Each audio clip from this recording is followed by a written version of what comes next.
Welcome to Killer Briefs, my favorite workshop. I was told that if you can write a great brief, you will always have a job. And I do believe this is as close to a silver bullet as I have ever found. My name's Lynette Zanders. My company is Wild Alchemy. And ultimately, I want to help people create something amazing, whether that's your business, a product, or communications, advertising. Wildalchemy.com should give you credentials and an overview of how I work. And LynetteZanders.com will give you kind of some DIY tools and techniques to kind of learn more on your own, should you wish it.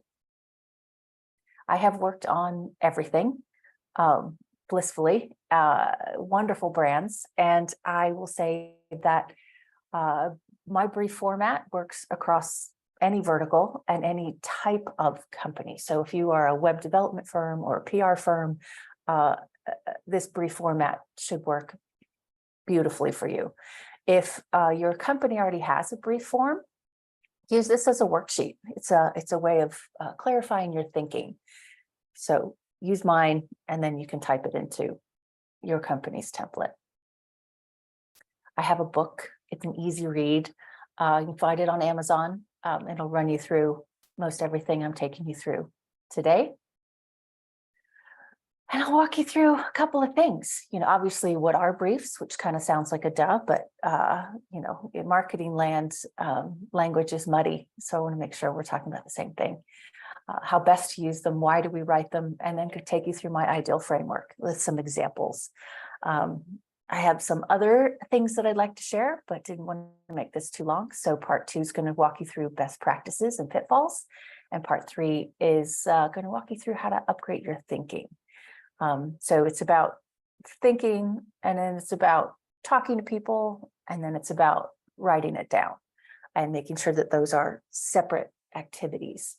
I have worked with some agencies that their difficulty was they sat in a brainstorm and nobody would say anything.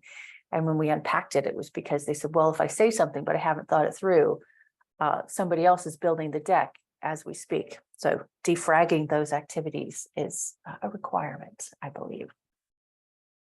So briefs are a springboard for ideation. It gets everyone on that same proverbial page. It helps create outputs that meet business or creative objectives.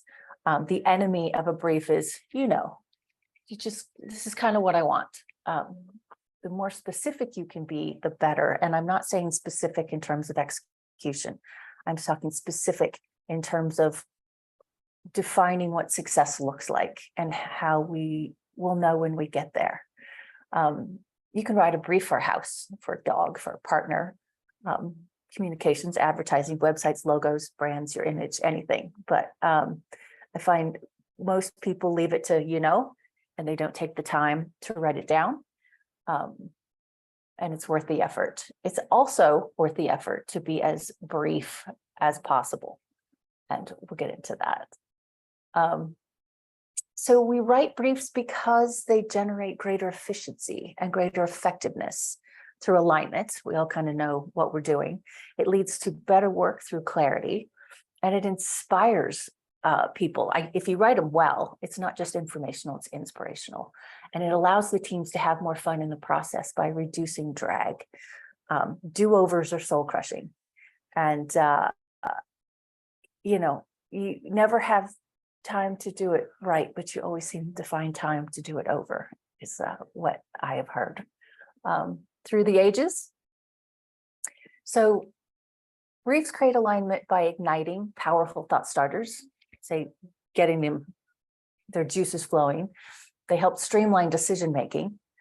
This is what we agreed to, and this is what we have, and this is how they line up with each other.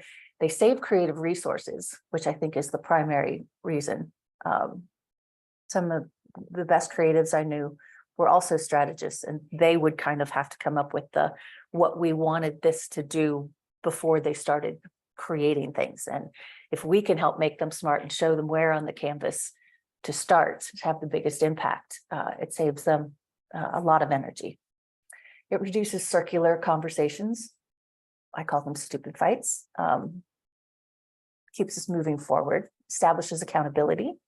changes the power dynamic with clients, and as a way to earn additional revenue. One agency I know is 40% of the revenues is from the thinking. And that is a brief is the output of that. Frame the problem for me and where we're going next. I'll say most agencies either give the creative away or the thinking away, but you really should be paid for both. And this was a company I worked for, a global agency, did not understand why I was all bent on briefs until I'd been there for a minute. And they said, oh, get it now. It saves, it's a more work on the front end, but it saves bags of time and energy and money on the back end. And I do believe 80% of my clients' problems can be resolved with a killer brief. So this is the format. This was a derivative of one that Stan Richards created and shared with me a million years ago. And the key is, I've amended it a little bit, but the key is that it's one page. So that, you can append anything you need to, more detail, profiles of the audience, journeys, manifestos, whatever. But they should be able to just look at this one page, tear it off, print it out, carry it around. And everything they need to know should be on this one page. I love it because of how it asks the questions and how you answer them simply. And it's really not a box to fill in, it's a question to answer. So that brings the humanity back into play. And again, just to make sure it all hangs together. So my ideal, and I'm sure I say this elsewhere, but my ideal is to print this out and write it out longhand, which is heresy, I know, in this digital age, but there's something magical about writing longhand and letting your subconscious vent and feeling your way through it and go, oh, that's kind of juicy. I like that. That's kind of juicy. And then moving that forward to a new brief and filling it in at that level. I've never written a brief one time or one version that was awesome. It usually takes me 2 or 3, but the good news is I can do those 2 or 3 in about 20 minutes. So it's just about feeling your way through and knowing when your dots are aligned. So what are they and what are they not? This is, where things can get a little bit muddy. They are not a job order. They're not a set of instructions, a client wish list, a record of how much you know, or a packet of data. They are kind of where all of your information comes together. And then before you set creatives loose to build something. So you get all your information and distill that down to the brief, you get it approved, you brief your creative, and then you can touch base with them and reconnect to see if they have other questions, which I think they usually do. And I've got lots on the process and how to make this work better, but just kind of, it is that distillation before you set them off to make something. They are the first creative idea. They're a way to document areas of heat, my word, places to play. They're a springboard for ideation. They're inspirational more than they're informational, or at least as much as, and they must be creative and brief. So one page, and it should give you goosebumps, because if you don't get goosebumps, nobody else is going to get goosebumps. So your mission, should you choose to accept it, is to simplify the complicated and make people fall in love. It's making your creative department fall in love with the project. It's making your end consumer fall in love with your product and brand. So the first question in this is, what are we selling? And he's, again, kind of a duh, but you've got how many briefs on creatives' desks, and they have to sit down and go, oh yeah, I've got to reframe what we're working on. Or you get new people, or you get freelancers, and they're like, give me a hint. I have seen briefs from companies. I've reviewed hundreds of briefs, and I'll look at it and go, I don't know if this is for a website or a brochure. I don't know what the client is. I don't know what the product is. So start with a quick snapshot. I think where a lot of briefs fall down is they'll give you a page of the history and how we got here. And it's just got to be tight enough to know what it is that we're selling. So I say, what's the unit of sale? Is it a subscription? Is it an item? Is it a long-term brand choice? Give me some idea of the product, the brand, and the unit of sale that we're working with. The assignment is, what are we building? What's the output? Is it a website? Is it a logo? Is it a campaign? Is it a sales sheet? Do we know? So spell that out. What is the client expecting? We can come up with many other things that we might present to solve their problem, because sometimes it doesn't always line up with their objective, but know what we're on the hook for. And I think that helps creatives frame possible solutions. So different things do different jobs. And I think a brief needs to be written for every output, because it's really focusing on the why. If we have a brief that we want to raise awareness, so this will go through a journey, awareness, and then educate them, then the consideration, conversion support, it's pretty basic. But digital ads, for example, may help with awareness. A website may help with education.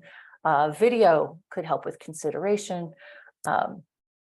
Proposal with conversion, and then support for the decision they've made. Again, might go to digital ads, and I'm just placeholding things here. But the idea is why digital ads would be different from the why of a website. And I think that why really matters. Why are we doing it? This is where we lean on conversations with our clients, and or we push our account people to get more information.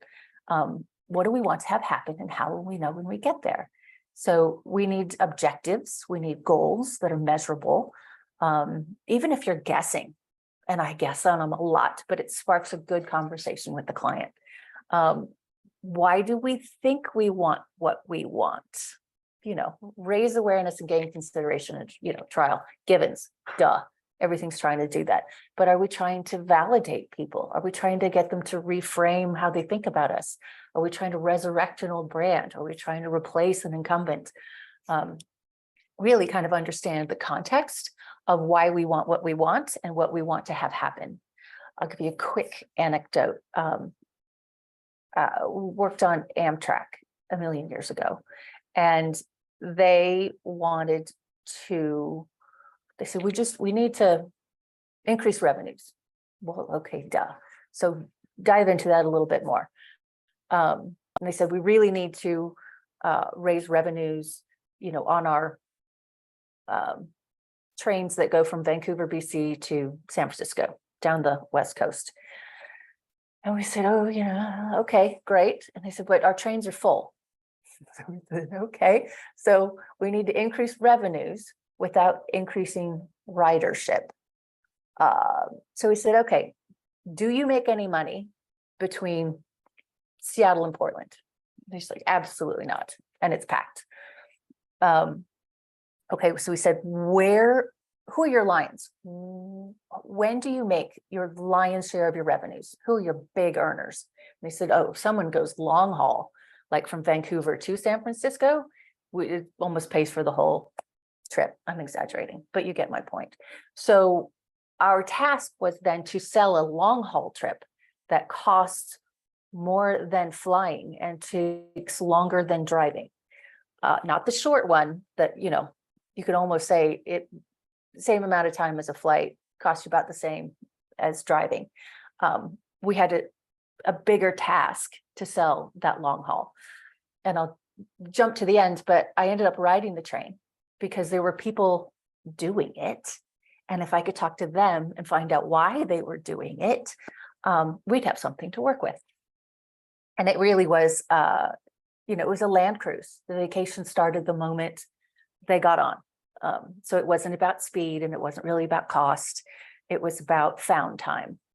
And the brief was, give yourself your undivided attention. I'll give you a couple other examples, but that should it's the heart of everything is really understanding how that client's going to make money and how what you are doing is going to help them do that. So revenues went up 31% and ridership only went up 13%, which is ultimately what we uncovered that they needed. And I'm going to repeat this. Don't spend more than 1 or 2 lines on the background. You can cover that in the briefing if it's relevant. You really just need to explain the situation, the setup of why this assignment, and really help them with now what? Who are we talking to? So I always start this section with people who believe a certain thing, people who do a certain thing, people who want a certain thing. I focus on beliefs and behaviors, not demographics or cut and paste descriptions.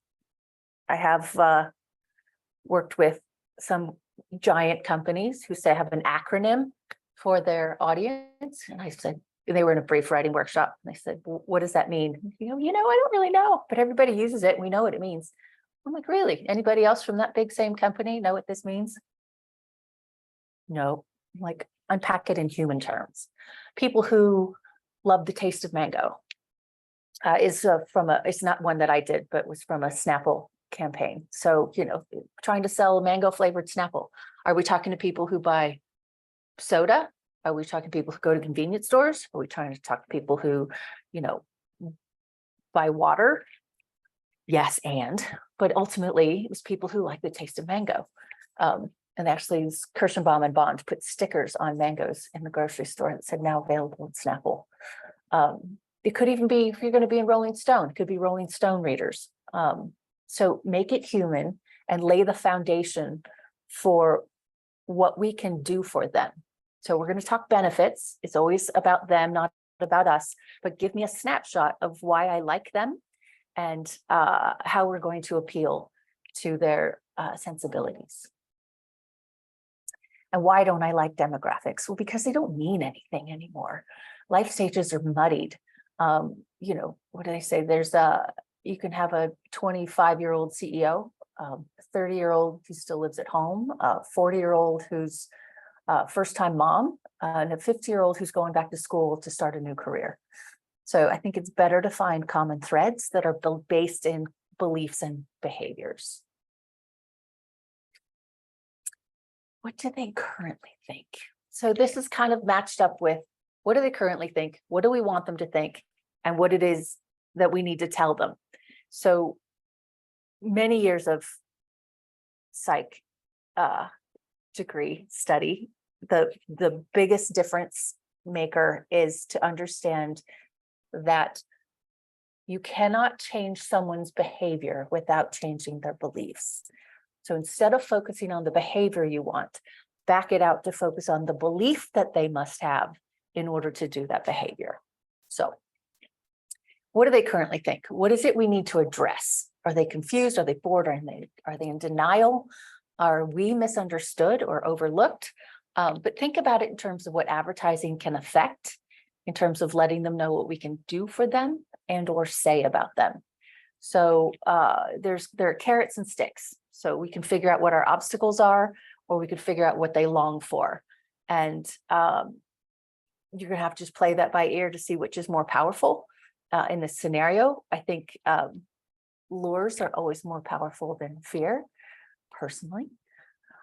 But you're going to talk to your team before you write this up and show it to the client. So put it all in there and just see what settles. And again, beliefs drive behaviors. So figure out what those beliefs are that we need for them to have. I think sometimes we don't even know what behaviors we want them to do. That's got to line up with your objectives. Do we want people to call us? We want them to check the website? Do we want them to go to the store? Do we want to just talk about us nicely in social media and at cocktail parties? Figure out what we're going to measure, and then everything kind of trickles from there. What do we want them to think? So this is the belief that's going to drive the behavior. What they currently think is what we have to change or act on, or the buttons we need to press. This is what we have to get them to think to drive the behavior that we want. So do they need to think we're a good fit or a good value, that we're going to solve a problem for them, make them look good? You cannot say all of the above. Pick a lane pick a story, and decide what's going to have the best chance of success. And again, feel your way through it. If it gives you a little bit of a goosebump, your toes curl a little bit, it feels a little bit scary, you're likely onto something. What is it that we need to tell them? So this is the thought that's going to get them from what they currently think to what we want them to think. And you get 7 words and only 7. And that was a Stanism. He's like, if you put a picture of your product with this brief underneath it, it should be able to run as a billboard. And he used to make us, when we were creatives were presenting creative, they would have to use this line from the brief as the tagline to see if it hung together. And it was either the creative was off brief or the brief was shit. So there's no hiding, but I think it's an interesting exercise. So, but it should be juicy. It should be loaded. It shouldn't put you to sleep. It should feel like a tagline or a t-shirt slogan that our tribe would wear. The first one I think that really struck me was Napa Valley Vineyards. First, I guess, luxury wine that I remember that was widely advertised. And their motto was, life's too short to drink cheap wine. And I could see that on a t-shirt. I could see it on a bumper sticker. I could see the, Napa Valley staff wearing it. I could see, people who love good wine wearing it. It's kind of that. It's got to go up and down and in and out. And it's got to be something, and I'll tell you this again in a minute, but there are certain tests that it has to pass. You've got to pass the elevator test. So you need to be able to say it in an elevator ride. You need to pass the mom test, tell it to your mom and have her understand it without you explaining it. And it has to pass the crinkle test. So you need to be able to say it out loud without crinkling your nose. Give you just a couple of examples. Miller High Life. And if you watch Creative Research, a different video, I can kind of give you all the details of these. I told you about the Amtrak, but High Life was interesting. It was ethnographical research. So we traveled around and found these guys where they lived, which usually was in a bar at 8 o'clock in the morning because they worked the graveyard shift. And they waxed about, how it was their dad's beer, Backbone of America. And then we said, okay, thanks for chatting with us. It was kind of a thank you. We'd like to buy a round of beer for all your friends. And they bought Heineken, Corona, or something completely different. I was like, please have a seat. You have to explain to me what just happened. And they said, well, I'm embarrassed. I know it's not great beer. It means something to me. And so the crux of the questioning came to, who or what is the enemy? Who or what is your enemy? And he's like, oh, my son. He drinks microbrews and he never gets his truck dirty and he cries at commercials. And so it just kind of sprung that it wasn't what it did for them. It was what it said about them to other people that mattered. So being a symbol of a real man was something that reinvigorated their pride. The zoo, Woodland Park Zoo in Seattle. I won't spend a lot of time on these. I'll go into more detail later, but zoos make people snaky. They don't really like them. This particular zoo didn't have cages. They used natural landscapes. And I said, why do you love going to the zoo? And they were like, I like it when I can see the whites of their eyes. Okay, cool. Why is that important? I don't know, because I feel bad for them that they're in a cage. And then I realize that I'm in a cubicle and it's probably just as unhealthy. So it really helps me connect with my creaturehood. Umpqua is a bank. The idea of being refreshingly different and not being like a bank. They did loads of things, but the CEO at the time wanted us to model the brand on Virgin and not on another bank. Coffee people, you're more likely to see locals than if you go to Starbucks and you see all the tourists outward bound. It just gave you a confidence that lasted your whole life. It transformed you. And Nike got us I'll do this one quickly, asking for the ideal. So who or what heavy gear buyers does success look like? And all these, 24-year-old women were like, Susan Sarandon. I want to be like Susan Sarandon.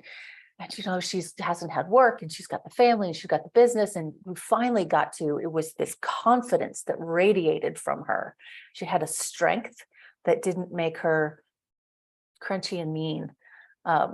So the idea was that, Nike Goddess, it could have been, it makes you powerful, or if it makes you feel strong. But they said that radiating the confidence from her forehead, you could just see it, was bringing out that light within. So similar, but different, but juicier. It's got a little more punch. And if it made my all male creative team, kind of, they were doing the border collie. What are you talking about? That invited conversation, but the bringing out the light within is what haunted them in the hallways until they kind of were like, okay, I kind of get this now. So it doesn't have to be obvious. It just doesn't, you just don't want it to be obtuse. Why should they believe us? This is maybe the easiest part on the brief to fill in. It's, facts and anecdotes, the evidence or beliefs that we hold that lead us to believe that this is going to work. So this is partly a repository for sub-juicy bits. I think anything in a brief is fair game. It's partly our chance to sell it, to get the team, to understand this and be excited about it. Keep it super tight, make sure it's relevant, and you can't pack it with all the client's technical jargon that doesn't line up with the brief, just to cover that off. Sorry, you're going to have to do that job of going, what are the most important things that support this argument that I'm making on what we're going to say to people to move them. And a brand's character is often overlooked. And I will say, especially in tech, they're like, oh, we just avoid brand character because everybody sounds the same. And I'm like, does everybody sound the same? Because you avoid talking about brand character. So I like to have 3 words and only 3 words that describe the personality of this brand. Which means you don't get trustworthy and integrity and honesty and that's like, you have to demonstrate that. And if you don't do it, you're not going to be in business. These are the qualities of how we come across. It used to be called tone and manner. So 3 words that describe your best self, your brand's best self. It should drive how we behave. It should drive what we sound like. And they should be demonstrated as well. But I like to have a poster child, famous person, living or dead, or another brand or smash up of brands, to say, this is what I'm thinking. I'm dying to give you an example. So an accounting firm, Perkins, one of my dear friends, they said in the interviews that I was doing with them that they wanted to make accounting sexy again. And I was like, haha, you said again. And they said, yeah, well, when I was in school, it's the sexiest thing I could think of. It's the only thing I wanted to do, what I wanted to be. And now I'm afraid to say it at a cocktail party because we're there with, it's up there with tax attorneys. So sexy, I felt like had to be part of the brand's character. Wise, working with people's money, and premium. So client said, great, I don't know that exists in the premium land. So I dug through all kinds of, I did brand sort and found, American Express, different from Visa, Mini Cooper, different from BMW, it is a BMW, but has a different tone. And the one that finally got him was Veuve Clicquot champagne, is just as premium as Dom Perignon, but it's got a vibrancy about its personality. And he was like, okay, now I get that. And it was proof to him that it exists in the world and could be successful. So a couple of examples. Sometimes I'll do more this than that. So more Jon Stewart than Jay Leno. So I can do my 3 words, but give it something to rub up against. So intelligent, witty, provocative, but not fatherly. Nike Goddess, Susan Sarandon had to be in there, but it was more Susan Sarandon than Kathy Lee Gifford, and I had to explain who both of these people were to my all-male creative team. Don't just shrink it and pink it. It's got to be confident and strong, but still feminine. So these are just some smash ups of the differences of poster children. So you got your 3 words, you got your poster child, but then you've got the context of we're this, but we're not this. I actually worked with a Gallo for years and years on their fine wines and all the stuff they don't put their name on. And we actually had a sliding scale, so it was fatherly to, I don't know, juvenile was not one that they used, but you could kind of just go on what scale. So if you had 4 wine brands that were similar, we could just look at, brand personality and say, are we too overlapping? Do they stand in their own space? Let me give you an example of a brief I rewrote. So what I got was on the no side. So it was about outdoor gear, and we need to create a position and a voice, and we want to drive awareness and consideration 25 to 54. It's not bad, and I would applaud them for doing it, but I wanted to do something more. So outdoor gear, there's a whole bunch of outdoor gear. What is the story that we're trying to tell? So this was, once we dug into it, it was professional grade, bad weather outdoor gear. Different, subtle, but different. We wanted to make a website. We needed to create an ad campaign from that brand position and voice. So again, what's the output? What are we on the hook for? We want to steal share from mainstream brands like Columbia, who I love, but not this. To grow 20% year to date. And I made that up. And then when the client said, I've had them, it's my default, by the way. And I've had some clients go, oh, we'd be happy with 2%. Okay, good to know. Interesting. And I've had some clients go, oh my God, if we don't go up 50%, we're dead in the water. Also good to know. Let's have that conversation. But the creatives, we're just trying to build on what we have. And that's the, are we building a 1-story building or a 30-story skyscraper? So give me a sense of the scale. I think we're talking to people who may summit a mountain one day. I don't care how old they are. Truth. I think what they currently thought was, why is this so much more money than other stuff that I can get elsewhere? But we needed them to think, I'd be nuts to compromise my safety and my fun with less. When we needed to tell them, with this gear, there are no limits. And the support for that, you can go anywhere, you can do anything. It's trusted to be the best for a reason. It's got heritage, we won awards, roots in alpinism, massive innovations. And the personality, again, has to fit with this, but it's very clearly a tone. So confident, progressive, and adventurous. So think Sir Edmund Hillary at 30, which is the poster child. Again, say it out loud. Does it pass the elevator test, the mom test, the crinkle test? Get feedback on it, rinse, repeat. This is when you talk. So you've got your first ideas, you're going to talk to people, and before you finalize it and run it by the clients. I always think if I'm asking the right people, they plus my ideas. If you're talking to people who don't get what you're talking about and don't really do what you do, talk to better people. I actually got a dog for that reason. I'm going to say it out loud, and he'd listen, and it was just how it sounded coming out of my mouth. You know if it's good or not. You kind of crinkle or you get a goosebump. Go for the goosebump. The briefing is as important as the thinking and the brief writing. It is theater. Tell stories, use analogies, make it human. This is where you kind of sell it in and build your why. You don't read the brief. I mean, scary, but my best practice is to send it to them the night before. They have to come to the briefing then.